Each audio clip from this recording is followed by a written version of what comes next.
오늘 선교사님이 네 분이 같이 오셨습니다.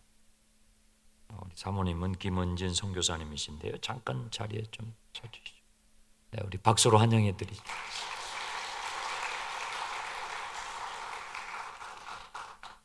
우리 최경민 선교사님, 김은진 선교사님은 미국의 인디애나에 저희 교단하고 협력하는 OMS 선교국이 있습니다. 선교본부가 있는데 거기에 종에서 파견을 받아서 6년 정도 거기서 또 선교 훈련도 하시고 또 훈련도 받으시고 좋은 또 시간을 가지셨다가 이제 선교 현장으로 이렇게 신청을 하셔서 국내에 돌아오셔서 선교 훈련 받으시고 금년에 지금 6월 7월 거간에 이제 조지아로 떠날 예정입니다. 조지아는 위로는 러시아고요, 밑으로는 터키, 그 사이에 있는 나라입니다. 그래서 선교사님 나오셔서 이제 말씀 나눠주시고 또 여러분 기도 제목 나눠주실 텐데 예배 마치시고 또 가실 때 뒤에 필경대에 선교사님 네 분 그 기도 제목 카드를 갖다 놨습니다. 생각나실 때 우리 교회에서 금년도 세 분 선교사님 새로 이렇게 저희들이 많지는 않지만 그래도 앞으로 꾸준히 또 선교하기 위해서 결정해서 선교부에서 결정해서 추가로 저희들 기존에 후원했던 분들 추가로 또 세 분 금년에 저희들이 합니다. 다음 달에도 또 한 분이 또 오셔서 기도 제목 나눠주실 텐데 이 시간에 선교사님 나오실 때 사랑합니다, 환영합니다 박수로 환영해 주시기 바랍니다.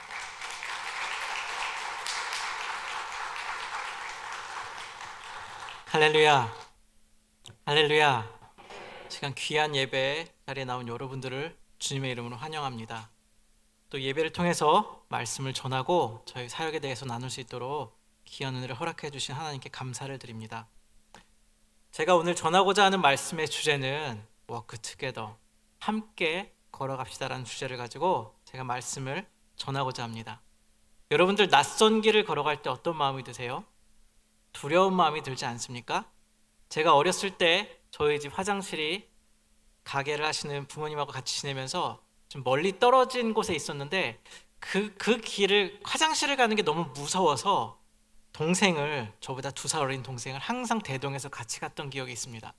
여러분, 누군가 함께 동행하면 어떻습니까? 마음이 든든하죠? 힘이 나죠? 저희가 누군가 함께 걷는 그 사람으로 인해서 저희가 두려움을 극복하고 낯선 길을 갈 수 있는 용기를 가질 수 있게 됩니다. 저희 부부가 미국에서 사역을 정리하고 조지아라고 불리는 새로운 나라로 언어와 문화, 음식도 전혀 생소한 그 땅에 나아갈 수 있는 것은 바로 저희 사역을 위해서 함께 기도해 주시고 물질로 후원해 주시는 여러분들이 있기 때문입니다. 저희 아까 목사님께서 말씀해 주셨지만 저희가 이 사역을 해나갈 수 있는 가장 큰 힘은 기도에 있습니다. 나가실 때 저희 얼굴 대문짝만하게 나온 기도 카드와 기도 편지가 있는데 꼭 가져가셔서 말씀을 보시고 하실 때마다 저희를 위해서 함께 기도해 주신다면 그것이야말로 저에게 가장 큰 힘이 됩니다. 코로나로 인해서 우리 삶의 일상들이 너무나 많이 무너졌습니다. 어느덧 2년이라는 시간 동안 기독교는 그 이전과는 비교할 수 없을 만큼 세상 속에서 핍박받고 있으며 기독교인들은 설 자리를 잃어가고 있습니다. 피할 수 없는 이 고난과 박해의 시기는 많은 사람들에게 다양한 영향을 미치고 있어요. 사람들의 헌신과 열심이 식어가고 있으며 불법이 점점 더 성행해 가고 있습니다. 그리고 이 시기는요, 믿는 자들에게 더욱더 많은 인내와 시험을 요구하는 그러한 시기가 될 것입니다. 아내의 친구 중에 부룬디 선교사가 있어요. 부룬디에서는 코로나 백신을 접종할 수가 없어가지고 한국에 나와서 지난 12월에 나와서 백신을 접종했지만 1차, 2차 접종하는 기간이 거의 2달이 걸리잖아요. 지금이야 3월부터는 그 QR 체크를 하지 않기 때문에 마음껏 식당에 들어가서 교제하고 먹을 수 있지만 저희가 지난 1월에 그 부른지 선교사를 만났을 때까지만 해도 2차 접종까지 마치지 않은 사람은 미접종자로 분류돼서 식당에 가서 같이 식사를 할 수가 없었습니다. 그래서 결국에는 음식을 사와가지고 저희가 거주하고 있는 선교사 안식관에 와서 식사를 나누었던 기억이 있습니다. 참 불편한 상황임에도 불구하고 부룬디 선교사는 이렇게 얘기하더라고요. 한국에 와서 백신을 맞을 수 있어서 감사하다고. 이처럼 선교사들은 많은 불편함과 고난을 감수하면서 하나님의 복음을 전하기 위해서 전 세계 곳곳에서 노력하고 있습니다. 오늘 본문의 배경을 살펴보면 예수님이 십자가를 지시기 전에 제자들에게 앞으로 제자들이 겪게 될 고난의 삶에 대해서 이야기를 하고 있습니다. 그런데 이 예언을 보면요, 잠깐 지나갈 것이 아니라 계속해서 복음으로 인해서 고난을 받을 것이라는 것입니다. 여러분 어떻습니까? 제자들의 삶이 마지막이 어땠는지 기억하세요? 단 한 제자 요한을 빼고 평탄하게 그 삶을 끝까지 누린 제자는 없었습니다. 한 명도 없었어요. 요한을 제외한 다른 모든 제자가 복음을 증거하다가 살해당하고 감옥에 갇히고 핍박당하면서 그들은 그들의 삶을 주께 헌신을 했습니다. 예수님의 어머니 마리아를 부탁했던 요한만이 마지막까지 남아서 요한계시록을 썼지요. 제자들은요, 예수 그리스도의 죽음 이후에 복음으로 인해서 복음을 증거하다가 마지막까지 고난과 핍박 속에서 죽임을 당했습니다. 여러분, 이 오늘 본문의 말씀은요, 단지 예수 그리스도님 그 시대에 일어났던 일이 아닙니다. 지금도 세계 곳곳에서 일어나고 있는 일이에요. 복음으로 인해서 핍박과 고난 속에 있는 곳이 너무나 많이 있습니다. 지금과 같은 혼란스러운 시기, 성경에서 말하는 종말 이전 시대의 특징은요, 예수께서 그의 사역 기간 동안 선포하셨던 천국 복음이 전파되리라는 것입니다. 예수님께서는요, 이제 이 복음이 유대인에게만이 아니라 모든 민족에게 이루어질 것이라고 말씀하고 계세요.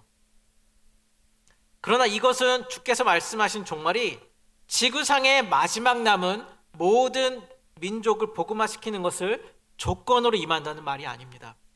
또한 복음을 전하라는 명령에 제자들이 순종하고 불순종함에 따라서 종말의 도래가 지체되거나 앞당겨진다는 것을 의미하지도 않습니다.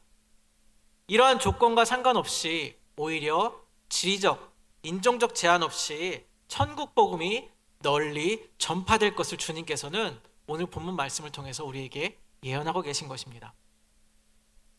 여러분, 전도와 선교의 차이를 아세요? 어떻게 전도와 선교를 구분하십니까? 이게 참 어렵죠. 애매하죠. 근데 전도는요, 하나님에 대해서는 들어보았지만 믿지 않는 사람들에게 복음을 전하는 것을 우리가 전도라고 해요. 우리 한국 땅에 있는 사람들 하나님의 존재에 대해서, 기독교에 대해서 알고 있죠. 그렇지만 그들이 진정한 믿음을 갖고 있지 않아요. 그들에게 복음을 전하는 것을 우리가 전도라고 합니다. 그렇다면 선교는 무엇입니까? 선교는요, 평생을 틀어서 단 한 번도 복음을 들어보지 못한 사람들에게 하나님을 전혀 알지 못하는 땅에 가서 그들에게 복음을 전하고 그들로 하여금 함께 예배하는 공동체를 세우는 것을 우리가 선교라고 말을 합니다. 그렇기 때문에 왜 굳이 한국 땅에서 사역하면 되는데 왜 외국까지 나가서 선교를 해야 되라고 말씀하시는 분들은 이 선교가 얼마나 중요한지 필요한지를 알고 계셔야 돼요. 우리가 전하지 않으면은 아직까지도 이 세상에는 평생 그리스도의 십자가 사랑에 대해서, 복음에 대해서 듣지 못하고 죽어가는 수많은 사람들이 있기 때문에 우리는 선교를 해야 하는 것입니다. 선교의 궁극적인 목적은요, 모든 민족이 하나님께 영광을 돌리게 되는 것입니다. 즉 하나님을 예배하는 것입니다. 여기서 선교는 수단이고 하나님께 예배를 통해서 하나님께 영광을 돌리는 것이 목적이 됩니다. 또한 온 열방을 통해서 영광 받기를 원하시는 하나님은요, 구약 시대부터 이 일을 계속 해오셨어요. 많은 사람들이 착각하는 것 중에 하나가 내가 하나님을 위해서 선교를 열심히 하고 있어 이렇게 말하는데 그것이 아닙니다. 하나님께서는 이미 그 일을 하고 계신 가운데 저희를 부르셔서 그의 도구로 동참할 수 있도록 저희를 사용하시는 것이에요. 하나님의 선교의 목적은 세 방향으로 이야기할 수가 있습니다. 첫 번째는 하나님을 향하여, 하나님께서는 피조물인 우리가, 모든 민족이 하나님을 예배하는 것을 원하세요. 그것이 첫 번째 목적입니다. 그러므로 세계 복음화는 궁극적으로 하나님을 위한 것입니다. 두 번째로 사람을 위하여, 하나님께서는요 모든 민족에게 구속적 복을 주시기를 원하세요. 모든 민족을 하나님의 자녀 삼으시기 원하세요. 그래서 하나님은 모든 이 족속으로부터 그의 백성을 구원하시기를 원하십니다. 그리고 죄의 자녀된 우리를 죄 가운데서 구원하셔서 하나님의 자녀 삼으시기 위해서입니다.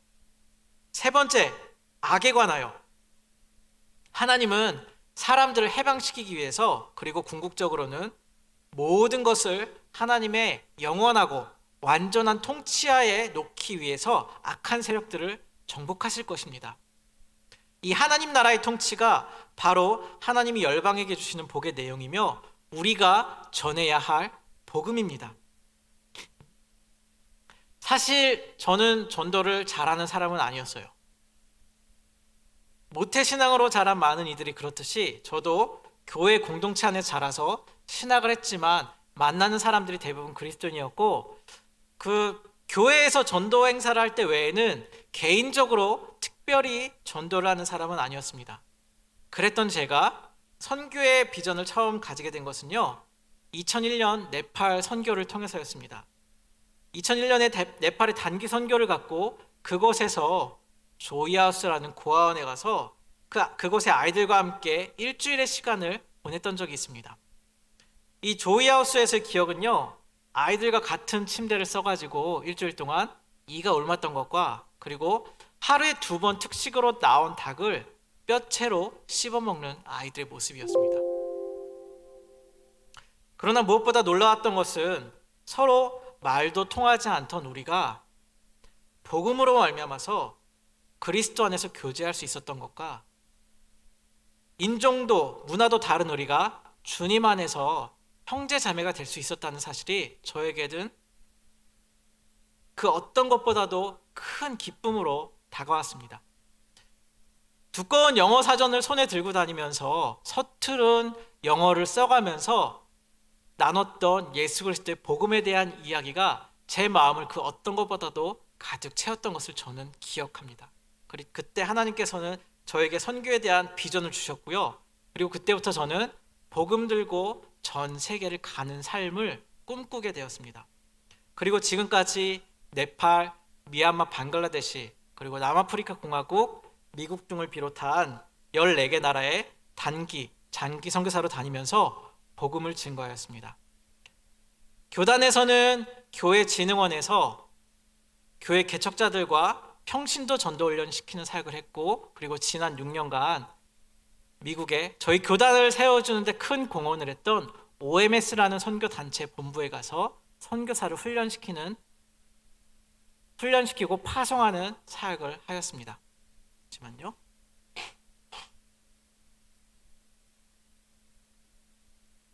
제가 비염이 있어서 항상 말을 많이 하고 환절기가 되면은 콧물이 이렇게 나더라고요. 양해를 구하겠습니다. 선교사의 삶을 살면서 제가 받는 질문 중에 하나가 이런 질문입니다. 선교사가 아닌 일반인인 저희는 어떻게 선교적인 삶을 살아야 할까요? 그러면 저는 여러분들에게 이렇게 묻고 싶어요.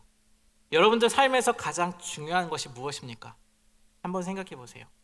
배우자, 부모님, 자녀, 집, 차? 근데 이 모든 것보다 가장 중요한 것이 무엇이 있습니까? 복음입니다. 여러분들이 이 자리에 앉게 만든 예수 그리스도의 십자가 복음입니다. 그러나 우리 그리스도인이라고 자처하는 수많은 사람들이 복음에 대한 명확한 이해도 없이, 그리고 복음 위에 살아가는 삶의 기쁨을 경험하지도 못한 채 경험하고 있음에도 불구하고 그것을 인지하지도 못한 채 살아가는 수많은 그리스도인들을 발견하게 됩니다. 심지어 복음의 능력과 기쁨을 잃어버리고 살아가고 있습니다. PPT 화면 좀 띄워주시겠어요?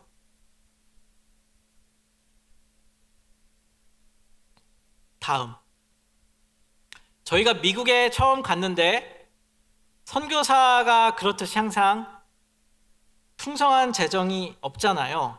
저희가 모금액도 다 선교 모금액을 다 충족하지 못하고 그 땅에 갔는데 차를 살 수 있는 재정이나 또 그것을 도움을 받을 수 있는 사람이 아무도 없었어요. 그래서 그 땅에서 차가 없이 4개월을 살았습니다. 마트를 가려면은 차로는 뭐 10분 거리지만 걸어가면 왕복하면 1시간이 넘는 거리예요.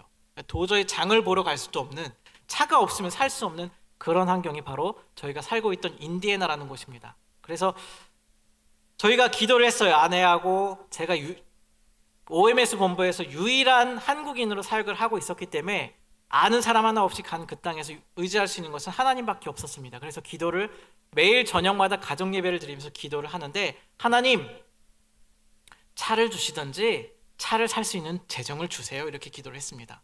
근데 제 개인적으로 저는 좀 믿을 수 있는 브랜드인, 고장이 잘 안 나는 브랜드 도요타라는 브랜드의 차량을 타고 싶었고, 아내는 저희가 정착할 때 그 선교사의 소개로 만나게 된 한국 집사님이 탔던 차가 너무 좋았던 거예요. 아발론이라는 차였는데 그 차를 타고 나더니 여보 나 이 차 갖고 싶어 이렇게 얘기하는 거예요. 그래서 이걸 찾아봤더니 너무 좋은 차라서 저희가 살 수가 없는 거예요. 그래서 아내한테 여보 이 차는 우리가 너무 비싸서 살 수가 없는 차야 라고 기도를 하고 있는 와중에 어느 날 아내가 이렇게 얘기하더라고요. 여보 차가 오고 있는 것 같아. 이렇게 말하고 나서 저희가 2015년 9월에 미국에 갔는데 12월에 이제 OMS에서 선교 오리엔테이션을 받고 오리엔테이션 가운데 기도 제목을 나누고 내려왔어요. 그래서 저희가 선교 모금액과 차량과 저희 필요들에 대해서 기도 제목을 나누고 내려왔는데, 같이 훈련 받았던 한 미국 이제 은퇴 목사님이자 선교사님이 저에게 오더니 이렇게 얘기하는 것이었어요. 최 목사, 내가 최 목사를 위해서 줄 차가 있어. 이렇게 얘기하시는 거예요. 그 전까지 한 번도 만난 적이 없고 그 오리엔테이션 하는 동안도 특별한 교제를 하지도 않았었는데 기도 제목을 마치고 내려오는 순간 그렇게 말씀하시고, 그리고 그 15년 12월 30날 차를 가지고 오셨는데, 이 보시는 부부가 바로 데이빗 멜리사 목사님 사모님 부부인데, 뒤에 보이는 차가 저에게 갖고 오신 차량인데 놀랍게도 차가 도요타 아발론인 거예요. 근데 다만 연식이 2000년식이라서 제가 아내한테 그랬어요. 여보, 연식도 좀 넣고 기도했으면 좀 더 좋은 차 주셨을 텐데. 응? 여러분, 하나님께서는 살아계세요. 저희가 미국 땅에서 살아야 되는데 최소 필요한 비용이 4,000불이라는 비용이 필요했습니다. 약 480만 원 정도의 돈인데 저희가 2,500불밖에 모금을 해가지 못했어요. 300만 원 정도. 플러스 마이너스 얼마예요? 1,500불이죠. 살 수가 있을까요? 없을까요? 없어요. 그래서 인간적으로, 이성적으로 생각했을 때 어때요? 살 수 있을 것 같아요? 없을 것 같아요? 못 살죠. 제 마음의 걱정이 너무너무 됐어요. 어떻게 우리가 살 수 있을까? 모금을 해서 행정비를 떼고 세금을 떼고 집세를 떼고 의료보험료를 떼고 다 떼고 저의 손에 떨어지는 돈이 900불이었어요. 100만 원. 그 돈을 가지고 한 달을 살아야 되는데 도저히 살 수가 없는 금액이었어요. 그래서 기도하고 있는데 저 차를 받은 다음 날 12월 31일 날 무명으로 편지가 왔어요. 다음 넘겨주세요. God, Jesus loves you and so do we. 예수님께서 당신을 사랑하시고 우리도 당신을 사랑합니다. 하나님께서 당신을 정말 많이 축복하십니다. 무명으로, 자세히 보시면 알겠지만 보낸 사람 이름이 없어요. 무명으로, 그리고 저희 이름을 분명히 써서 50불의 돈과 함께 이 편지가 왔는데, 이 편지를 받고 너무 감사했던 것이 이 돈 때문이 아니라 제가 근심하고 걱정하고 있을 때 이 편지를 통해서 하나님께서는 내가 너희를 먹이고 입히겠다라는 분명한 약속을 보여주셨어요. 그리고 놀랍게도 지난 6년 동안 저희 가정 가운데 재정에 마이너스는 단 한 번도 없었어요. 더 놀라운 사실은 저희가 작년 2월 21일에 나와서 22일에 한국에 도착했고, 격리가 풀리고 나서 정확히 1년 정도를 한국에서 지냈는데, 한국에 들어오면서 코로나로 인해서 많은 어려움들로 인해서 교회 후원이 70%가량이 끊겼습니다. 그럼 얼마가 남았을까요? 저희가 2,500불 300만 원이었으면은 70%가 끊겼으면 200만 원이 끊기고 100만 원이 남았어요. 살 수가 있을까요? 없을까요? 근데 놀랍게도 지금까지 단 한 번도 부족함 없이 하나님께서는 저희를 먹이고 입히셨어요. 하나님은 살아계십니다. 제가 미국에서 선교사들을 훈련시키고 파송하는 사역을 했다고 말씀드렸는데, 동양과 서양의 문화에 대한 다른 관점에 대해서 제가 강의를 했습니다. 다음 넘겨주세요. 한국에 왔던 초기 선교사들은 어떻게 선교를 했는지 아세요? 그들은 한복을 입고 한국식 이름을 지었습니다. 여러분들이 가장 잘 알고 계신 언더우드 선교사의 한국 이름이 뭔지 아세요? 원두우 선교사입니다. 그들은 한국식 갓을 썼고 한복을 입고 한국 음식을 먹으며 한국말을 하면서 이름까지 한국어로 바꾸면서 그렇게 사역을 했어요. 그런데 제가 선교 현장을 단기 선교, 장기 선교로 다니다 보니까 제국주의적으로 선교하는 선교사들을 많이 발견하게 됐어요. 서양 선교사들뿐만 아니라 저희 한국 선교사들도 그렇게 영어 이름을 지어주면서 한국식 이름을 지어주면서 자기들의 편의를 위해서 사역하는 사람들을 많이 보면서 그 모습이 아니라는 생각이 참 들었습니다.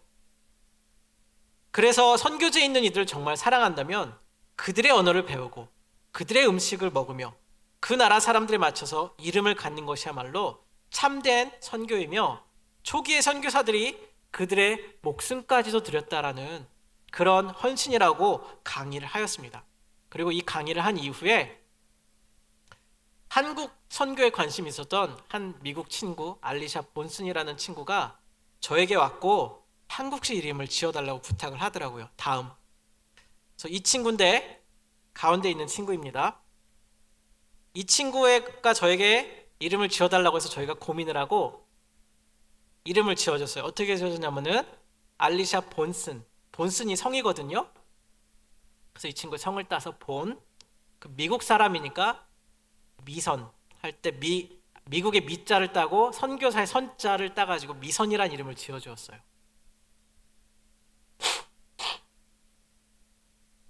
죄송합니다.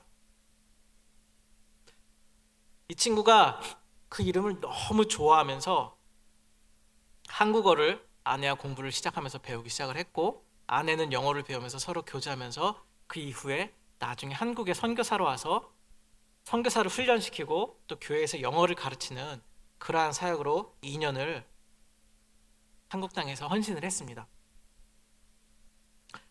여러분, 지금도 수많은 나라에서 선교사들이 코로나의 위험을 감수하고 여전히 사역하고 있으며, 또한 코로나에 걸려 죽어간 수많은 이들이 있습니다. 약이 없어서 또는 치료받을 만한 의료시설이 없어서 그들은 죽어가고 있어요. 저희 부부 또한 지난 2020년 11월 31일 미국에서 코로나에 걸렸습니다. 백신이 나오기도 전이었고 초창기 코로나였어요. 저희가 미국 교회에 출석을 하고 있었는데 추수감사절 특별 예배를 드리면서 성경 낭독을 한국어로 해달라고 해서 그 성경 봉독을 위해서 한번 마스크를 벗었을 뿐인데, 그때 미국 사람들은 마스크를 전혀 안 쓰고 다니던 그런 시기였거든요. 그때 코로나에 걸렸습니다. 백신이 나오기도 전이었고 미국이라는 나라였지만, 좋은 나라였지만 코로나에 걸려 죽을 것 같아도 의료비가 너무 비싼 거예요. 하룻밤 입원하게 되면 의료비가 1,000만 원, 막 몇천만 원씩 나요. 그렇기 때문에 병원도 갈 수 없었고, 잘 아는 의사 장로님이 있었는데 병원에 가도 약이 없으니까 타이레놀 먹으면서 버티라고 이야기를 하더라고요. 제가 코로나 확진 증세가 있은 지 이틀 만에 3일째 되던 날 열이 40도까지 올랐습니다.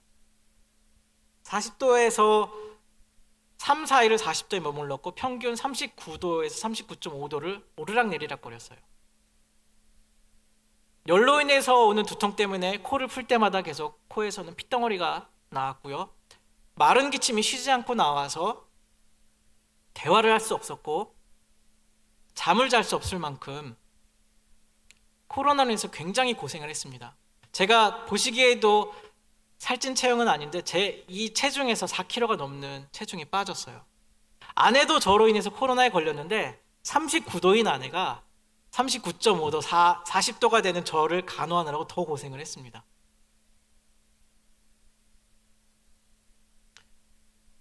여러분, 선교사들이 이 모든 것을 감수하고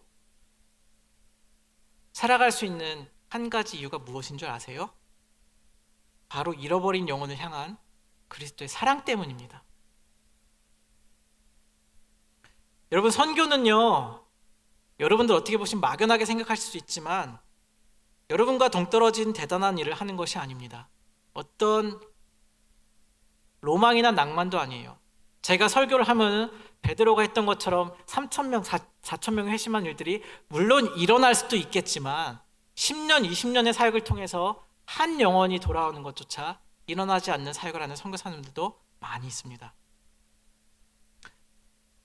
저희가 이 일을 하는 가장 큰 이유는 바로 하나님께서 우리를 부르신 소명이 있기 때문에 하는 것입니다. 그 소명은요, 특별한 사람만을 부르신 것이 아니에요. 우리 모든 그리스도인들을 주님께서는 부르셔서 하나님의 사랑, 그리스도의 십자가의 사랑을 전하도록 이 자리에 앉아있는 여러분 모두를 부르셨어요.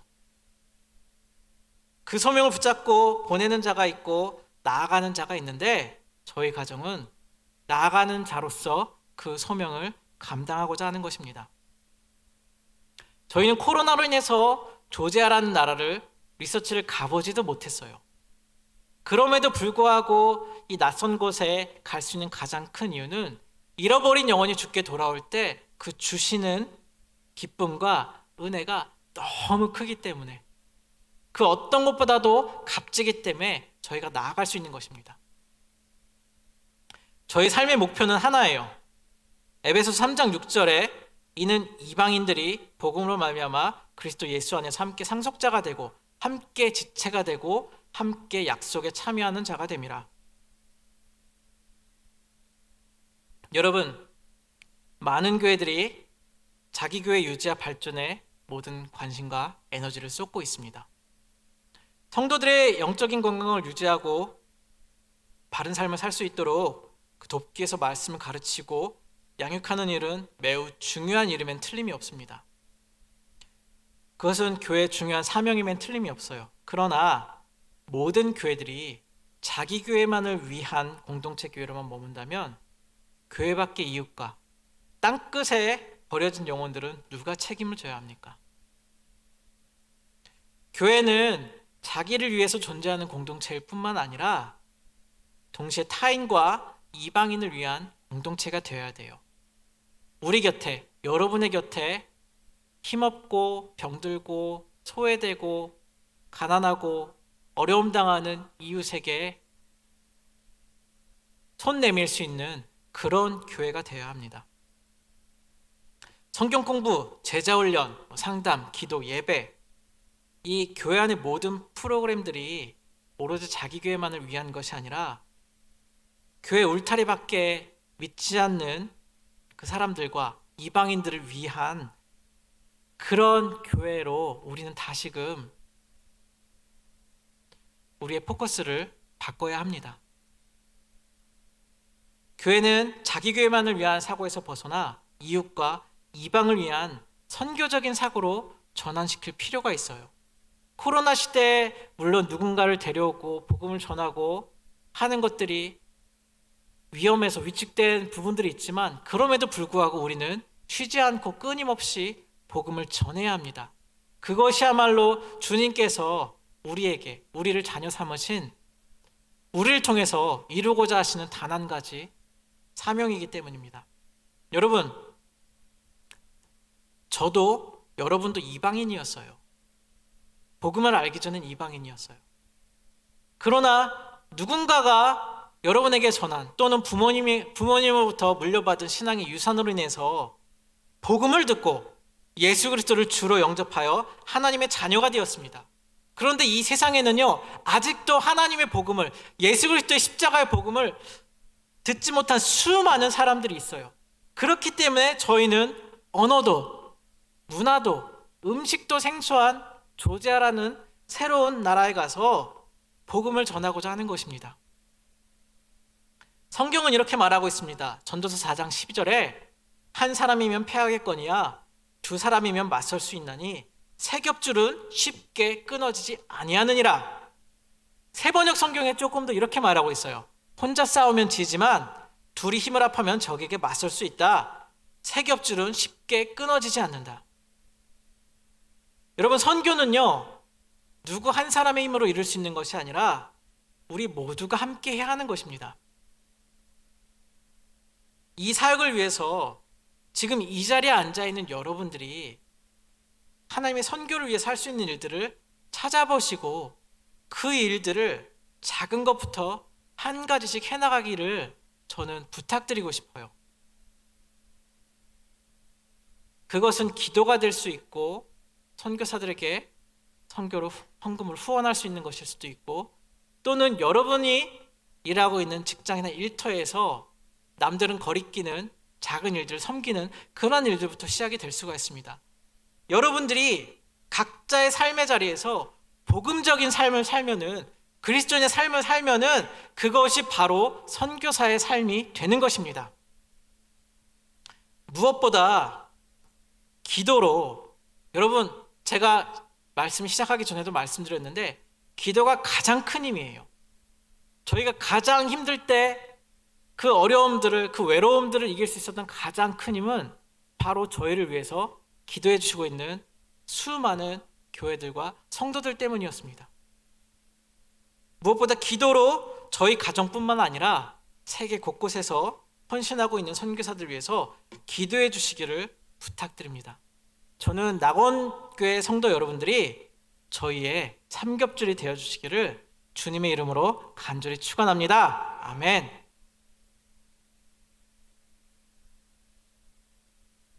저희 그러면은 조지아 선교에 대한 것들을 잠시 소개하고 기도 제목을 나누고 말씀을 마치도록 하겠습니다. 화면 좀 보여주시겠어요? 저희가 가고자 하는 나라는 조지아 공화국입니다. 소련 연방에 있을 때는 그루지아라는 이름으로 많이 알려져 있었지만 1992년 소련에서 독립을 하면서 이름을 조지아라는 나라로 바꿨어요. 그래서 인구는 약 400만 정도가 되고 민족은 조지아인 83%, 아제르바이잔인 6.5%, 아르메니아인 5.7%로 다민족으로 구성이 되어 있습니다. 그리고 종교는 정교회가 83.4%인데 이 정교회는 가톨릭과 굉장히 많이 닮아 있어요. 교황의 권위에 순종하느냐 안 하느냐 이거를 놓고서 정교회는 그 권위에 순종하지 않겠다 해서 갈라져 나온 것이 바로 정교회입니다. 그래서 예배가 성례전 중심의 미사 예식을 드리는 그러한 예배 중심의 교회가 바로 이 정교회입니다. 그리고 아르메니아 사도교회가 있고 이슬람교가 10%, 로마 카톨릭 불교, 그리고 빨간 글씨로 되어 있는데 개신교는 0.3%, 약 15,000명밖에 되지 않아요. 다음. 그래서 이 개신교는 정교회에서는 오히려 이단 취급하고 있는 것이 현실입니다. 지도에서 보시는 것처럼 러시아가 바로 위에 있고 그 왼쪽 아래로는 터키가 있고 아르메니아, 아제르바이잔이 이렇게 있는 지역입니다. 그래서 유럽의 끝이자 아시아의 시작점이기도 해요. 수도는 트빌리시이고 언어는 조지아어를 쓰고 있지만 조지아하고 러시아의 관계가 어떤 관계냐면은 저희와 일본의 관계하고 비슷해요. 침략당해서 빼앗겨서 그 밑에 그 식민지로 있다가 독립을 한 그런 나라이기 때문에 나이든 세대들은 러시아어를 쓰고 조지아어를 쓰지만 젊은 세대들은 러시아에 대한 반발 때문에 조지아와 영어를 배우는데 영어를 더 잘하는 젊은 세대들이 많습니다. 그래서 정치체제는 공화제 의원 내각제로 되어 있고 다음 이 정교회와 이슬람 중심의 나라라고 말씀을 드렸죠. 그리고 유럽의 끝이자 아시아의 시작점이기 때문에 동양과 서양 문화가 공존하는 곳입니다. 선교적 상황으로서는 복음의 통로가 될 수 있는 주변 나라들이 이슬람권 나라들이 많은데 그 복음에 핍박받는 사람들이 와서 선교 훈련을 받고 복음을 들을 수 있는 그러한 중요한 요충지가 될 수 있는 곳이고요. 또한 이 조지아는 동방정교회가 주류를 이루고 있는 나라라고 말씀을 드렸는데 우리나라 불교하고 비슷하게 존재하고 있으며 조지아 사람들의 삶에 깊게 자리하고 있습니다. 여러분 불교에 대해서 아시죠? 근데 설명하라고 하면 설명할 수 있으세요? 없죠. 마찬가지로 실질적인 믿음을 갖고 있기보다는 그저 이 정교회는 산당과 같이 정치하고 결합해서 우상적인 역할로 조지아 사람들의 삶에 자리 잡고 있어요. 공산국가 시절에는 개신교 선교가 틈을 찾을 수 없을 정도로 단단히 닫혀있던 상황이지만 독립 이후에 선교의 틈이 생기기 시작한 곳입니다. 소련 연방에 속해 있으면서 러시아 정교회와 같이 같은 노선을 걸었지만 독립한 지금은 러시아에 대한 반발로 정교회를 떠나서 이슬람에 대해 관심을 기울이는 젊은 세대들이 점차 늘어나고 있습니다. 또한 성례전, 미사 예식 중심의 정교회는 개인의 구원이 아닌 공동체의 구원에 초점을 맞추고 있어요. 그래서 그들은 교회 안에만 있으면 구원을 얻는다라고 생각하고 있습니다. 내가 그리스도를 주로 영접하고 고백했을 때 이런 믿음의 고백을 통해서 구원받는 것이 아니라 교회 공동체 안에만 머물렀으면 구원받는다라고 생각을 해요. 그렇기 때문에 이들에게 복음을 온전히 전하는 것이, 올바르게 전하는 것이 정말 더 필요합니다. 특별히 남쪽 조지아는 강한 이슬람 세력과 맞닿아 있으며 그들은 공격적인 전도로 젊은 층을 공략하고 있습니다. 그렇게 전도하는 이슬람 세력들을 보면서 저는 이 조지아 땅에 그들에게 복음을 전하겠다는 생각을 강하게 하게 되었습니다. 그리고 이 마음을 품고 기도할 때 하나님께서 주신 말씀이 창세기 12장 1절 2절의 말씀입니다. 여호와께서 아브라함에게 이르시되 너는 너의 고향과 친척과 아버지의 집을 떠나 내가 내게 보여줄 땅으로 가라. 내가 너로 큰 민족을 이루고 내게 복을 주어 내 이름을 창대하게 하리니 너는 복이 될지라. 아멘. 저는 저와 제 아내 김은진 선교사는 이 말씀을 붙잡고 조지아 젊은이들에게 복음을 전하고 제자 삼는 삶을 살고자 합니다. 영어를 배우고 싶어하는 젊은이들에게 영어로 성경을 가르치며 제자를 삼고자 합니다. 또한 도서관을 세워서 그들이 배움을 통해서 그 나라를 선도해 갈 수 있는 그리스도인으로 성장해 나갈 수 있는 교육 선교를 계획하고 있습니다. 우리나라에도 수많은 명문 대학들이 서양 선교사들의 선교로 해서 세워진 거 기억하시죠? 연세대나 이화대학을 비롯한 또 연대 세브란스 병원, 이 모든 많은 교육기관들과 병원들, 그 복음으로 말미암아서 저희는 개발도상국에서 선교에 불모졌던 나라가 이제는 선교사를 미국에서 두 번째로 많이 파송하는 그러한 나라가 되었습니다. 저희는 또한 조자 사역을 통해서 주변 나라 이슬람 국가에서 핍박받는 그리스도인들이 함께 모여서 하나님을 기쁘게 찬양하고 예배하는 그런 공동체를 세우는 연합 사역을 하고자 합니다. 저희는 이렇게 기도를 하면서 조지아 땅에 6월 말 또는 늦어도 7월 초에는 출국을 하기 위해서 기도를 하고 있습니다. 진정한 복음에 대해서 알지 못하는 조지아 땅에 주님의 복음을 전하는 선교사가 되고자 합니다. 저희 가정을 위해서 기도해 주시기를 부탁드릴게요. 기도 제목 좀 보여주시겠어요? 저희 시간 다 같이 한 목소리로 다음 넘겨주세요. 저희 기도 제목이 있습니다. 기도할 때 이 기도들 놓고 기도해 주셨으면 좋겠는데, 이 시간 다 같이 한 목소리로 기도하실 때 하나님, 내가 여러분 옆자리에 앉아있는 집사님, 권사님, 장로님이 그리스도인으로서 복음을 증거하는 삶을 살아갈 수 있게 해달라고 그렇게 기도했으면 좋겠습니다. 우리 낙원교회가 소외받고 세상 가운데 정말 힘들게 살아가고 있는, 그럴 때 사랑이 필요한 그 영혼들에게 손을 내밀 수 있는 그러한 우리 교회가 될 수 있게 해달라고 그렇게 기도하셨으면 좋겠어요. 우리 이 시간 다 같이 한 목소리를 기도할 때 여러분들이 그 기도를 통해서 또 여러분들이 증거하는 그리스도의 사랑을, 십자가의 복음을 통해서 이 지역이 변화되고 나라가 변화되고 이 세계가 변화되는 그러한 놀라운 역사가 낙원교회를 통해서 일어날 수 있게 해달라고 우리 이 시간 다 같이 한 목소리를 기도하겠습니다. 하나님 은혜를 감사합니다. 주님, 부족한 저희들이 있지만 하나님께서 주의 선교를 할 수 있도록 저희를 부르셨고 또 저희 죄인된 저희들을 주의 자녀로 부르셔서 그리스도의 사랑 안에, 사랑의 공동체 안에 머물 수 있도록 우리를 허락하신 그 은혜에 감사합니다. 하나님, 그러나 이 땅에는 아직도 주님의 복음에 대해서 들어보지 못한 수많은 영혼들이 너무나 많이 있습니다. 우리가 그들에게 나아가서 복음을 온전히 증거하고자 합니다. 하나님, 우리 주변에, 우리 나원교회 주변에도 주님의 사랑을 온전히 듣지 못하고 정말 소외받고 고통당하며 아버지 이 땅에 살아가는 수많은 영혼들에게, 잃어버린 영혼들에게 복음을 증거할 수 있는 우리 나곤교회 성도들 되기를 소망합니다. 그들이 살아가는 가정에서, 직장에서, 그들이 삶의 모든 터전에서 그리스도를 드러내고 증거하며 나갈 수 있는 그런 귀한 우리 성도들 될 수 있도록, 귀한 그리스도인들 한 사람 한 사람 될 수 있도록 주님께서 인도하여 주옵소서. 그들의 삶의 변화를 통해서, 그들의 작은 헌신을 통해서 아버지, 이 지역이, 이 나라가, 세계가 변화되는 놀라운 역사가 일어날 수 있도록 아버지, 우리 성도들 한 사람 한 사람 주님께서 축복하여 주옵소서. 주께 감사드리며 이 모든 말씀 우리 주 예수 그리스도 이름으로 기도하옵나이다. 아멘.